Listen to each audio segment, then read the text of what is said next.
Perusahaan ini tiba-tiba memutuskan untuk membeli kembali saham perusahaannya sendiri dalam jumlah besar, sampai triliunan rupiah. Apakah ini tanda perusahaan lagi percaya diri banget? Atau justru, ada sesuatu yang sedang tidak beres di balik layar? Hari ini kita bahas salah satu berita panas dari pasar modal Indonesia. Perusahaan nikel raksasa, bagian dari ekosistem baterai kendaraan listrik. PT Merdeka Battery Materials Terbuka, atau MBMA. Yang baru saja mengumumkan rencana buyback saham hingga 1,8 miliar lembar. Dengan nilai mencapai sekitar 1,7 triliun rupiah. Ini bukan angka kecil, dan langkah ini bisa jadi punya arti besar. Bagian 1, apa itu buyback dan kenapa ini penting? Sebelum kita lanjut, kita harus pahami dulu, apa sih sebenarnya buyback itu? Sederhananya, buyback adalah aksi perusahaan membeli kembali sahamnya sendiri dari pasar. Kenapa dilakukan? Biasanya ada beberapa alasan. Harga saham dianggap terlalu murah. Perusahaan ingin meningkatkan kepercayaan investor. Atau untuk menjaga stabilitas harga saham di pasar. Dan dalam kasus MBMA, buyback ini akan dilakukan dalam periode tanggal 17 Maret sampai tanggal 16 Juni tahun 2026. Artinya, selama sekitar 3 bulan, perusahaan siap turun langsung ke pasar untuk mengangkat sahamnya sendiri. Mari kita pahami, kenapa MBMA melakukan ini sekarang. Bagian 2, kondisi saham dan industri nikel saat ini. Kita harus jujur, saham sektor nikel, termasuk MBMA, sedang menghadapi tekanan. Harga nikel global sendiri dalam beberapa waktu terakhir mengalami fluktuasi, dan cenderung melemah dibandingkan periode boom sebelumnya. Akibatnya, pendapatan MBMA di 2025 sempat turun secara tahunan. Meskipun masih berada di level tinggi, sekitar 1,4 miliar dolar. Namun menariknya, meski pendapatan turun, profitabilitas dan efisiensi justru membaik. EBITDA naik, laba tetap tumbuh. Artinya, perusahaan ini sedang melakukan transformasi. Dari sekadar tambang, menjadi pemain besar di industri battery materials. Dan ini penting banget, karena masa depan nikel bukan lagi sekadar bahan mentah, tapi bahan baku baterai kendaraan listrik. Bagian 3, strategi besar MBMA, dari tambang ke ekosistem EV. MBMA bukan perusahaan biasa.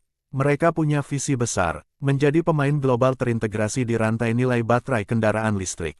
Artinya, mereka tidak hanya menambang nikel, tapi juga mengolahnya menjadi produk bernilai tinggi seperti Nickel Pig Iron (NPI), High Grade Nickel Matte, Mixed Hydroxide Precipitate (MHP).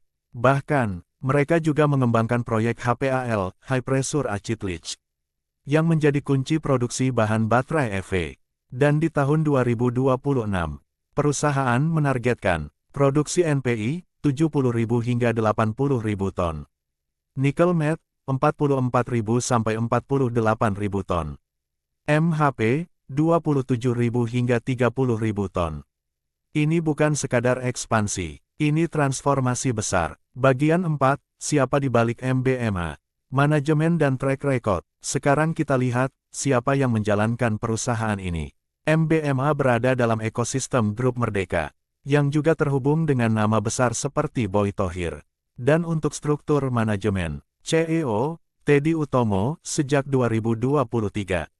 Chairman, Winato Kartono. Board juga diisi oleh figur seperti Michael Suryajaya. Track record mereka, bukan pemain baru. Grup Merdeka sebelumnya sukses mengembangkan bisnis tambang emas, tambang tembaga, dan kini, masuk ke baterai EV. Ini penting, karena industri nikel dan baterai itu sangat capital intensif. Butuh manajemen yang benar-benar kuat. Bagian 5, jadi, buyback ini sinyal apa? Sekarang kita masuk ke inti. Buyback 1,7 triliun rupiah ini bisa dibaca dari dua sisi. Sisi positif, manajemen percaya sahamnya undervalue, artinya mereka yakin harga sekarang belum mencerminkan nilai sebenarnya. Menjaga stabilitas harga saham, di tengah tekanan pasar, buyback bisa jadi penopang. Sinyal ke investor, bahwa perusahaan yakin dengan masa depannya. Tapi, ada sisi lain, pasar sedang tidak percaya diri. Buyback sering muncul saat harga saham turun. Tekanan industri nikel global, jika harga nikel terus melemah, margin bisa tertekan. Kebutuhan cash besar, MBMA juga sedang ekspansi besar-besaran. Jadi pertanyaannya, apakah ini strategi cerdas atau langkah defensif? Bagian 6, prospek ke depan, masih cerah atau mulai redup? Kalau kita lihat jangka panjang, satu hal jelas, permintaan baterai kendaraan listrik akan terus naik. Dan Indonesia adalah salah satu pemain utama nikel dunia. MBMA berada di posisi strategis. Punya cadangan besar, terintegrasi dari hulu ke hilir, masuk ke rantai nilai EV global. Bahkan, komisioning proyek HPAL di 2026 bisa jadi turning point besar. Kalau berhasil, MBMA bisa berubah dari perusahaan tambang menjadi perusahaan teknologi material. Analisa penutup, ini peluang atau risiko.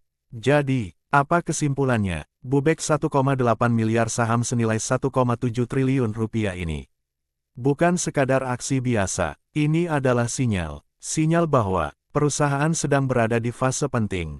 Transformasi sedang berjalan, dan manajemen ingin menjaga kepercayaan pasar.